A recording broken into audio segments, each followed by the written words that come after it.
Hey, good afternoon, and welcome to Stay at Home Dad in the Kitchen.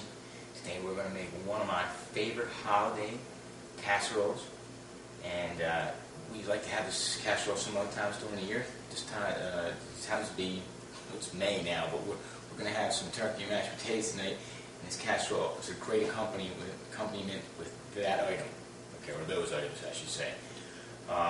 What we have in this, and I'll give you a close-up in a minute, is to start with the main ingredient is 2 normal-sized cans of French-style green beans. We're going to drain those before we stick them in. We have 1 can of cream and mushroom soup. This happens to be Campbell's. You can use whatever brand you want, but this is the one I got. We have French fried onion rings, or French fried onions, excuse me. Again, other people make a brand, but just it happens to be the one that's the most famous. Other ingredients we have black pepper and milk, 3/4 cup. Okay? Now, the really interesting part about this is, if you forget my recipe at some point when you're at the store with the ingredients, hey, just go to the back of the French fried onions. The recipe's on the back. That's where I got it from. I've been eating this stuff since I was like maybe 6, probably earlier than that. So for a long time, my mom and grandma made this stuff for me, and I want to share this recipe because it's really simple, it's really good, it doesn't take a long time. And again, if you forget how to make it, it's right on the back of the container, okay? So let me give you a close-up of the ingredients again, and then I'll show you how quick and easy it is to make it and pop it in the oven, okay?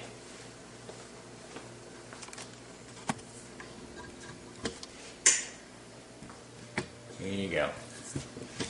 As you can see, French fried onions, pepper, cream mushroom soup, 2 cans of French-style green beans, and milk. Now, you probably could use regular green beans in here instead of the French-style green beans, alright? However, alright, I do believe that the French-style green beans, they make it taste better, okay? So, I'm going to get a close-up. Ignore me, you'll see my hands, but you'll get to see me put everything into the container, okay?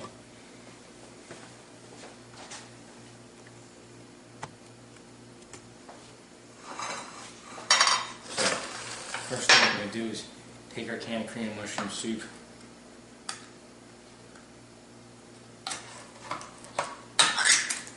take the lid off,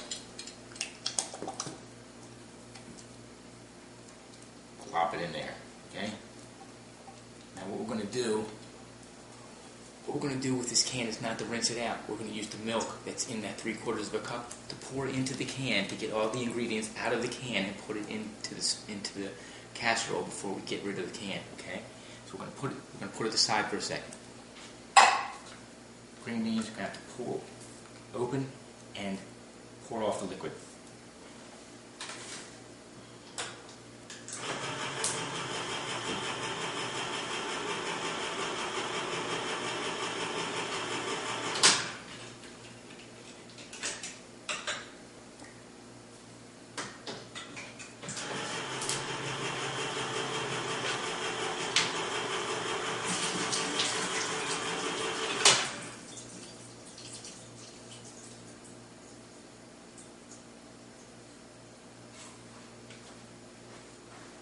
When you drain a can of green beans to get all the liquid out, you can see how far down in the can it went. Watch how far my hand goes into the can. Look at that. Okay? Almost up to my knuckles. Look at that. Okay? That's a lot of liquid in there. You want to get that out.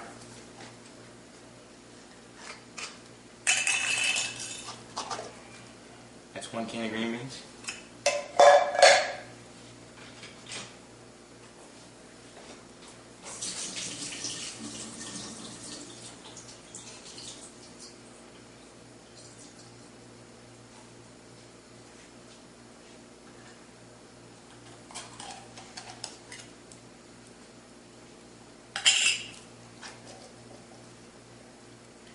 Two cans of green beans.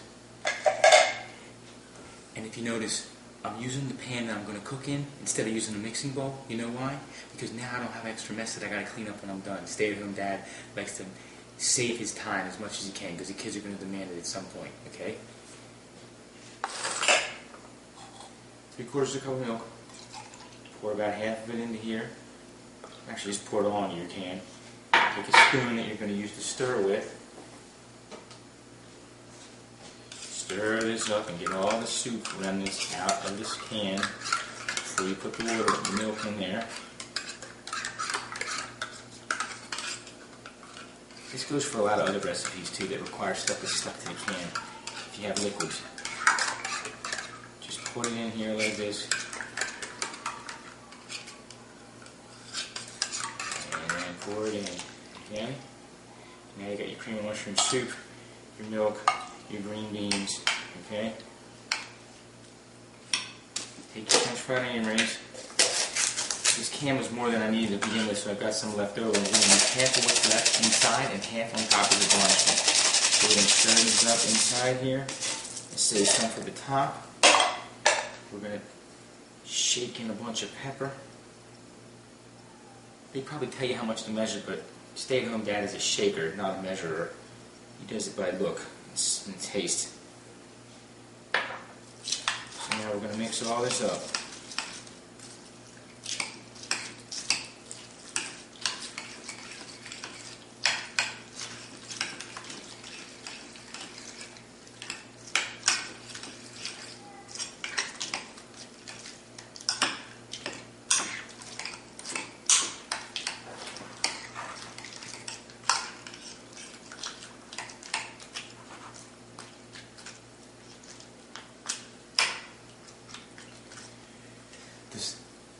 The size of this pan was this was a 2-quart pan, but they say you need a 1.5-quart pan, so this will definitely cover the bill, so to speak.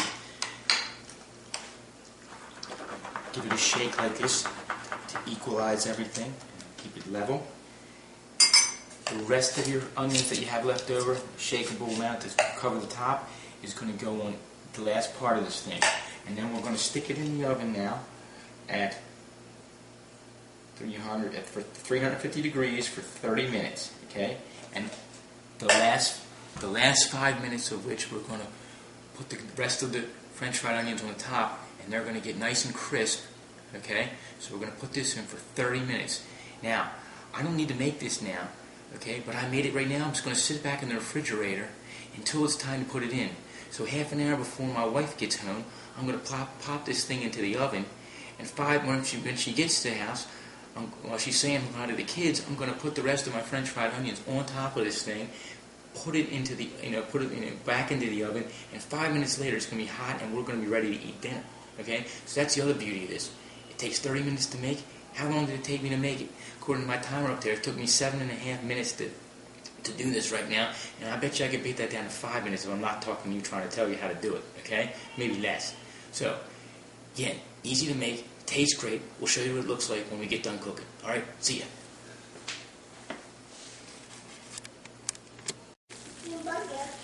And there it is, fresh out of the oven, with all the crunchy onions on top. We spent 30 minutes without the extra onions, then 5 to 10 more minutes with the onions, and now it's finished. And you can still see it's bubbling hot. So we're going to let it sit there for a few more minutes before we serve it, and it is tasty. And there, of course, is my turkey breast accompaniment to go with it. Enjoy. Like I said, it's a 30-minute meal, simple, easy to do, and the directions are on the back of the French fried onion container if you forget. Alright, see ya.